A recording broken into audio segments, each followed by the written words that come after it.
Deməli qızlar, bax buradakı bu sualı izah edirəm. Cədvəldə mayalanmada iştirak edən çiçəkli bitkilərin xromosom dəstələri verilmişdir. 2 dənə bitki verilib mənə, A və B.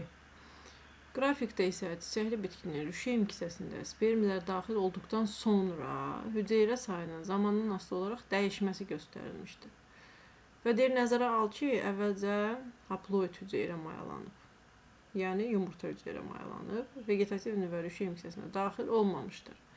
İndi baxıram, mənə nə deyir? Birinci deyir, cavab vərəqindəki cədvəli tamamlayın. Cavab vərəqində burada sizə göstərmişəm.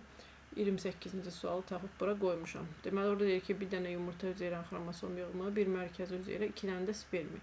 Bir yumurta hüceyrə bildim ki, ana bitki 2 endirsə, yumurtası N olacaq. Mərkəzi hüceyrə 2 endir, 2 dənə spermi də elə 4 N olacaq.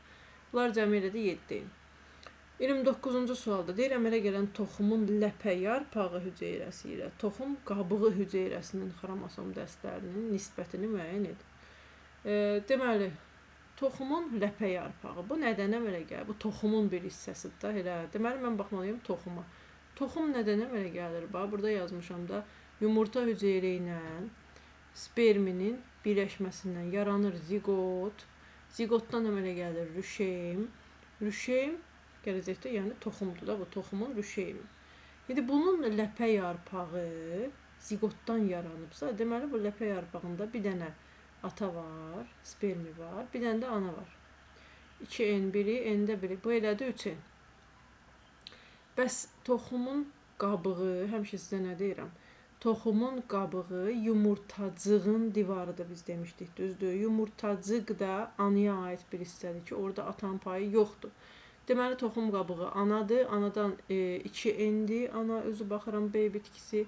Ona görə burada olacaq 2. Nisbətləri olacaq 3-ün 2-yə. Bu.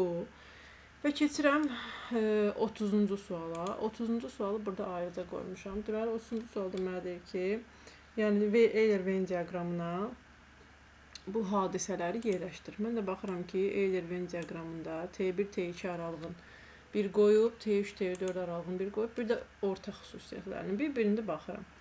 Bax, deyir ki, zigot yaranır.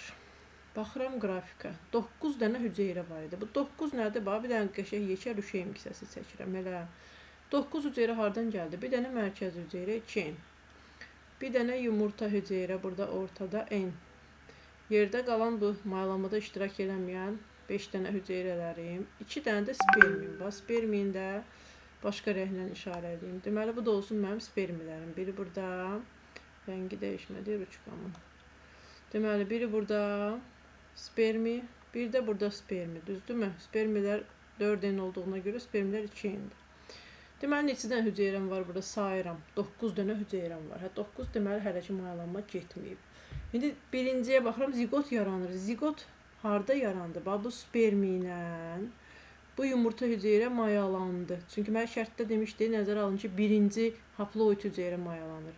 Bu spermi ilə bu yumurtanı mayalandırdım. Buradan yarandı məndə zigot.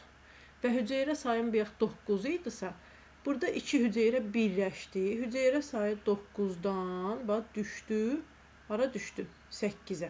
Bir dənə hüceyrə azaldı. Çünki yumurta ilə spermi birləşdi. Bu harda baş verdi? Bax, T1, T2-də baş verir də bu proses. Yazdım bu biri bura. Mayalanma prosesi baş verir. Mən baxıram ki, burada zigot mayalandı T1, T2-də. Sonra ikinci mayalanma nədir? Bax bu.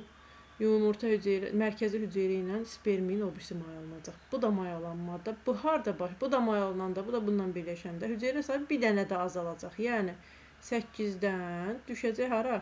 7-yə. Harda? Bax, T3, T4-də. Deməli, T3, T4-də də mayalanma getdi. T1, T2-də. T1, T2-də zigot mayalandı. Daha doğrusu yumurta hüceyrə mayalandı. T3, T4-də mərkəzi mayalandı. Deməli, bunu yazdım ortaya. Sonra diploid hüceyrələrin sayı azalır. Baxıram, diploid hüceyrələrin sayı azalır. Deməli, bax, burada bir dənə yumurta hüceyrəm var idi, N.